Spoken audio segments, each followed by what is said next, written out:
Bienvenue dans Mieux-être, un podcast du magazine Science News pour vous accompagner à identifier vos douleurs et à vous reconstruire. C'est avec Noélie Panda, votre conseillère en relation d'aide, tous les mercredis à partir de 12h45 autour d'un thème édifiant sur le www.océance-news.com ainsi que tous les comptes sociaux du magazine Science News. Dans ce nouveau numéro, il sera question d'identifier les barrières qui entravent votre discipline. Bonne condition d'écoute.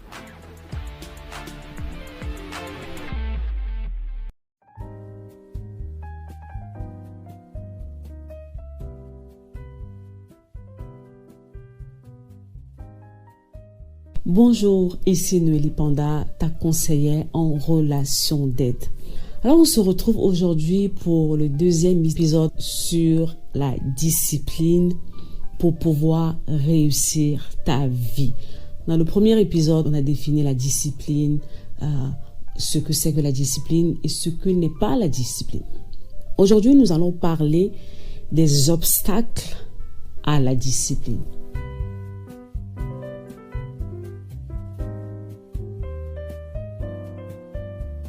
Est-ce que tu sais qu'il existe des obstacles à la discipline? Pas souvent ceux que tu penses.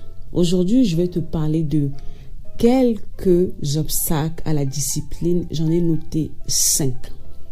Tout d'abord, l'un des premiers obstacles au fait à la discipline peut être ton tempérament. On a des sanguins, on a les colériques, on a les flegmatiques et puis on a les mélancoliques. Entre ces 4 tempéraments, il y en a certains qui sont prédisposés à la discipline et d'autres pas. D'autres pas du tout au fait. Donc tu dois apprendre déjà à connaître ton type de tempérament. Quand tu vas connaître ton tempérament, tu vas voir que dans ton tempérament, tu as des forces et tu as des faiblesses. Moi, dans mon tempérament, je suis une flegmatique. Donc j'ai des prédispositions déjà au fait à la discipline. C'est facile pour moi d'être une personne disciplinée de par mon tempérament. Donc, le travail à faire sur moi n'était pas aussi compliqué que ça. Mais on va prendre au fait un sanguin. Un sanguin, c'est une personne qui fait 1000 choses à la fois et finalement, il ne fait plus rien. On va prendre au fait un mélancolique. C'est une personne qui est tellement dans ses émotions et qui est tellement perfectionniste que finalement, la personne ne fait plus rien. Alors, ce genre de tempérament, c'est très difficile pour eux d'être disciplinés au quotidien. Il va falloir que la personne prenne conscience au fait que j'ai un certain nombre de lacunes qui me viennent de mon tempérament. Tu vois pourquoi je te dis que c'est important, c'est nécessaire de pouvoir travailler sur ta personne, apprendre à te découvrir. Le fait que tu te découvres, ça va te faire comprendre que tu as un certain nombre de failles sur ta personne. Premier obstacle, la discipline, ton tempérament. Le deuxième obstacle à la discipline, ce sont les blessures intérieures, les blessures émotionnelles. Une personne émotionnellement malade, c'est une personne qui n'arrive pas à être focus, qui n'arrive pas à être disciplinée. C'est une personne qui se démotive vite. C'est une personne au fait qui abandonne vite. C'est une personne qui est brisée, cassée de l'intérieur au fait. Ouais. C'est une personne qui a du mal à tenir dans le temps. La personne n'a pas la force intérieure nécessaire. Donc, quand on te dit tu dois apprendre à te connaître, c'est pour ton propre bien. Quand on te dit que non, il faut que tu apprennes à guérir de tes blessures intérieures, c'est pour ton propre bien parce que sinon, ces choses que tu gardes à l'intérieur de toi deviennent des failles qui vont te causer des problèmes au quotidien. Tous les jours, je travaille avec des personnes qui sont émotionnellement malades et je vois leur vie. Je parle avec eux, je vois leur vie. Je vois les personnes autour de moi, dans ma famille, dans mes relations, autour de moi, dans mon travail. Je vois des personnes quand ils sont émotionnellement malades, dans quel état ils sont et comment moi-même j'ai été au fait pendant des années où j'étais incapable de commencer un projet et aller jusqu'au bout parce que je n'avais pas les ressources nécessaires, intérieures nécessaires malheureusement. Après, maintenant, on a la paresse. Il y a des gens qui sont paresseux, il n'y a rien à faire. Est-ce que tu te reconnais comme une personne paresseuse? J'ai pas envie, je suis fatiguée et ceci. Il y a toujours quelque chose, tu as toujours des raisons. Mais quand on fouille même ces raisons, ce ne sont pas des raisons qui sont valables. En même temps, tu veux que ta vie change. En même temps, tu n'as pas la force de faire quoi que ce soit. La paresse, c'est pas bon pour ta vie, au fait. La paresse est un obstacle, au fait, à la discipline. Le manque de vision claire. Une personne qui ne sait pas qu'est-ce qu'elle veut. Je te donne un exemple concret. Tu vas démarrer un projet, mais ce projet, ne vient pas de toi-même. On te l'a dit. On t'a dit, est-ce que je te vois bien en train de faire ci, je te vois bien en train de faire ça, et tu te lances dedans. Avec le temps, tu vas te démotiver, surtout quand les difficultés vont arriver, tu vas être démotivé, tu vas abandonner, tu ne vas pas aller au bout. Tu sais pourquoi? Parce que la vision ne vient pas de toi. Parce que les choses ne sont pas claires dans ta tête, tu le fais parce qu'on te le dit de le faire. Tu n'as aucune conviction personnelle. C'est pour ça qu'on vous dit souvent, quand vous voulez vous lever pour commencer à faire les choses, prenez le temps de savoir si cette chose est pour vous, si vous avez envie de le faire, si vous avez les ressources nécessaires et si vous êtes prêt, si les choses sont claires. Mais si vous faites les choses par suivisme, vous n'allez pas aller loin. Vous allez abandonner. C'est comme ça que tu démarres un projet. On te voit au bout d'1 mois, 3 mois, 6 mois, 1 année, tu n'es plus là. Pourquoi? Parce que tu as fait le suivisme, parce que tu as suivi les gens, parce que ça ne vient pas de toi. La vision n'est pas claire et elle ne vient pas de toi en fait.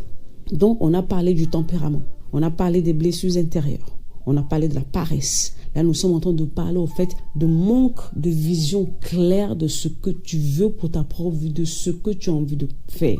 Toi, tu réagis seulement sur le coup. Tu dors, tu te réveilles, tu as une idée. Allez, pouf, on se lève, on commence, on y va. Et puis, au bout de quelques temps, on ne te voit plus, disparaît, c'est fini.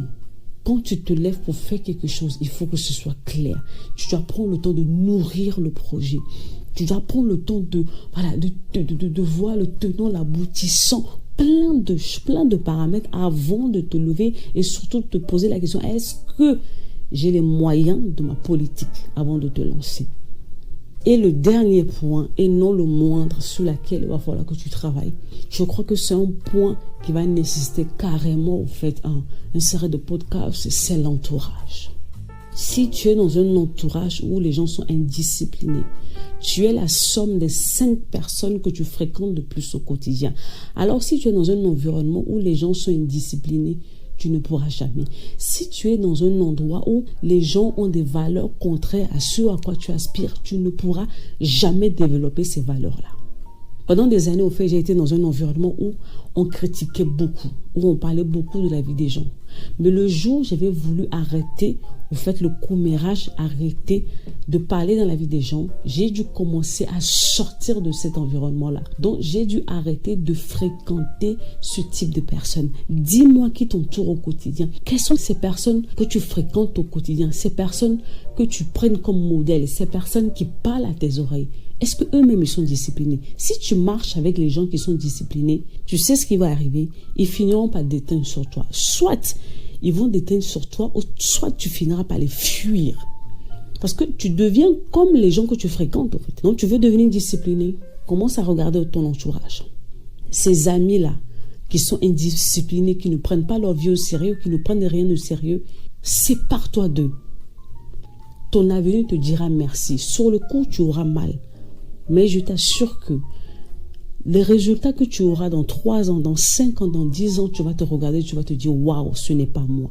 Si c'est toi, c'est juste que tu as accepté de payer le prix. Tu as accepté d'assainir, en fait, ton environnement, ton entourage.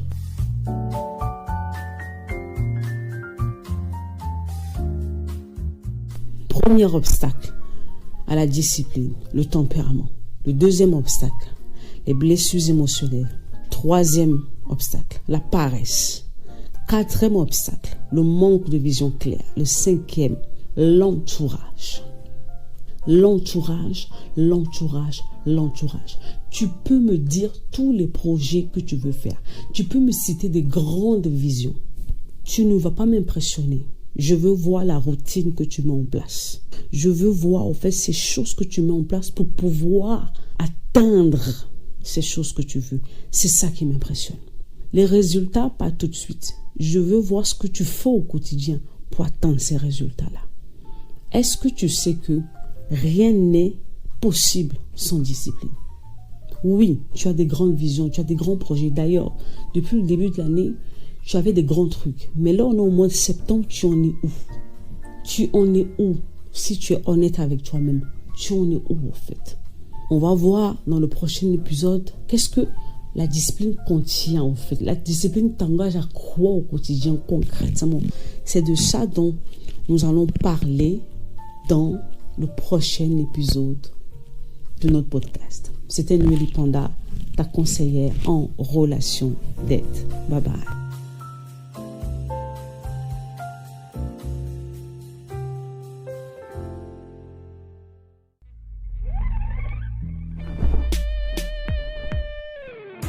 Ce podcast vous a été offert par le magazine Océance News.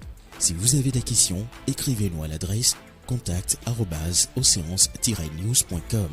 Rendez-vous mercredi prochain pour un nouvel épisode. Océance News, le magazine de l'Afrique émergente.